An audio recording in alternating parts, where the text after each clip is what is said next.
Olá meus amigos, sejam bem-vindos ao História à la carte. Hoje o nosso tema é a monarquia romana. A civilização romana foi uma das mais incríveis e mais significativas civilizações de toda a antiguidade. Em um vídeo anterior, nós já abordamos como se deu o surgimento mitológico dessa incrível cidade. Neste vídeo de hoje, iremos abordar justamente como se deu a monarquia, que é o primeiro período desta civilização. No período monárquico, existiam duas grandes instituições de poder e comando na cidade de Roma. Havia a figura do rei. O rei era responsável pelo poder executivo, responsável pelo comando militar e também era responsável pelas organizações religiosas. Além do rei, havia, dividindo o poder, o Senado. O Senado era uma espécie de conselho consultivo, formado pelas grandes famílias romanas. O Senado, além de poder auxiliar o rei na sua ausência, também era responsável por vetar o rei e também era responsável por eleger um novo rei, caso houvesse necessidade. O primeiro rei de Roma é justamente o rei lendário chamado Rômulo. Rômulo governou de 753 a.C. até 717 a.C. Rômulo está incluído na gama de reis sabinos. Os reis sabinos são originários ali dos primeiros povos que formaram a cidade de Roma. Como nós vimos no vídeo anterior, a origem de Roma se liga com a mitologia. Rômulo faz parte do mito de Rômulo e Rêmulo, os irmãos gêmeos que foram adotados por uma loba.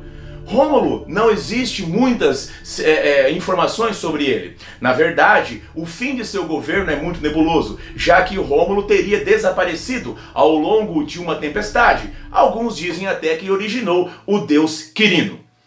Rômulo foi substituído por um outro rei também sabino, Numa Pompílio. Ele governou de 717 a.C. até 673 a.C. Numa Pompílio foi responsável pela organização definitiva das instituições religiosas de Roma, bem como também foi ele que organizou o calendário romano, pautado por elementos de ciclos lunares. Ao fim de seu governo, será substituído por Túlio Hostílio. Este governante, que foi rei de Roma de 672 até 641 a.C., foi responsável por vencer as batalhas de Roma contra a sua principal rival daquele período, que era a cidade de Alba Longa. Nós já comentamos sobre Alba Longa também no vídeo onde falamos sobre a origem mitológica da cidade.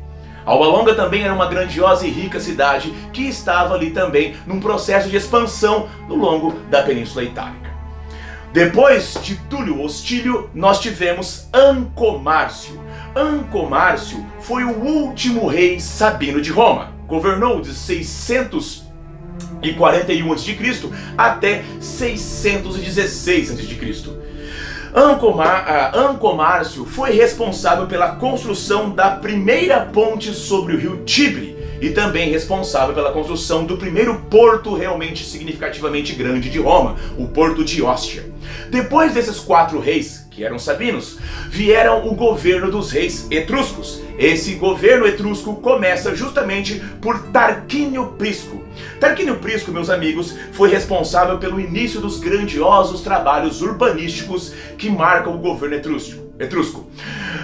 Tarquínio Prisco deu início à construção do Templo de Júpiter, o líder do panteão dos deuses romanos. Também Tarquínio Prisco que começa o processo de limpeza e saneamento da cidade de Roma, sendo ele o responsável por iniciar a construção da Cloaca Máxima, um grandioso sistema de esgoto que até hoje está em funcionamento na cidade de Roma. O primeiro grande feito da engenharia romana foi a Cloaca Máxima, um grande sistema de esgotos que funciona até hoje, 2.500 anos após a construção. A Cloaca Máxima leva os dejetos da cidade até o rio Tibre. Os dutos subterrâneos do esgoto também eram usados para drenar a área pantanosa entre os vilarejos de Roma. Nesse local foi construído o Fórum, o antigo distrito central de Roma.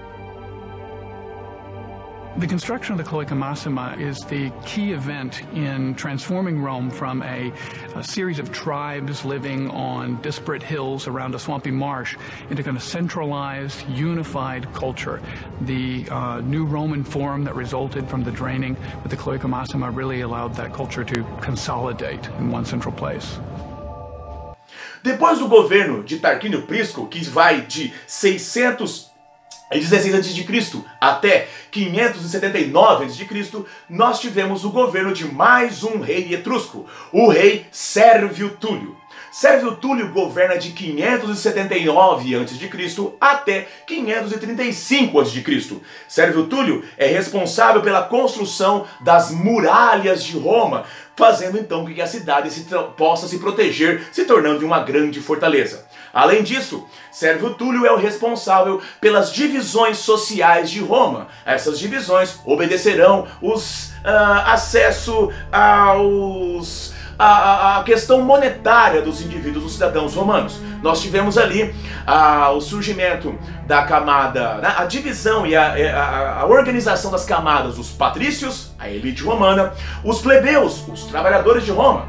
Tivemos também ali os clientes, indivíduos que, apesar de fazerem parte da classe plebeia, enriqueceram ligados aos patrícios, de favores aos patrícios e por comercializarem justamente com eles. E por fim, nós tínhamos ali os escravos. As camadas sociais romanas serão melhor elaboradas e melhor trabalhadas num próximo vídeo que nós iremos abordar. O último rei que Roma possuiu foi Tarquínio o Soberbo. Este último rei governou de 534 a.C. até 509 a.C. Tarquínio o Soberbo, ele vai ser o responsável pela dominação da parte central da Península Itálica. Seus ganhos militares fizeram com que Tarquínio o Soberbo crescesse em fama e poder na cidade. No entanto, ele era tido como um rei tirânico. Ele não era bem aceito nem pelas camadas populares, muito menos pelo Senado.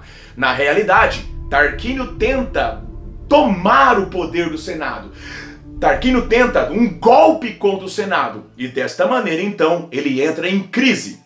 Nós temos então que Tarquínio, ao tentar tomar o poder do Senado, acaba perdendo essa disputa. E desta forma, tivemos que o Senado se transformará na instituição mais poderosa de Roma.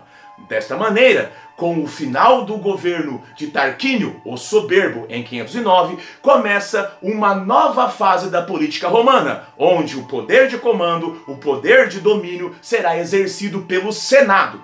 Começamos então a fase intitulada de República de Roma. Mas aí a República já fica para um próximo vídeo.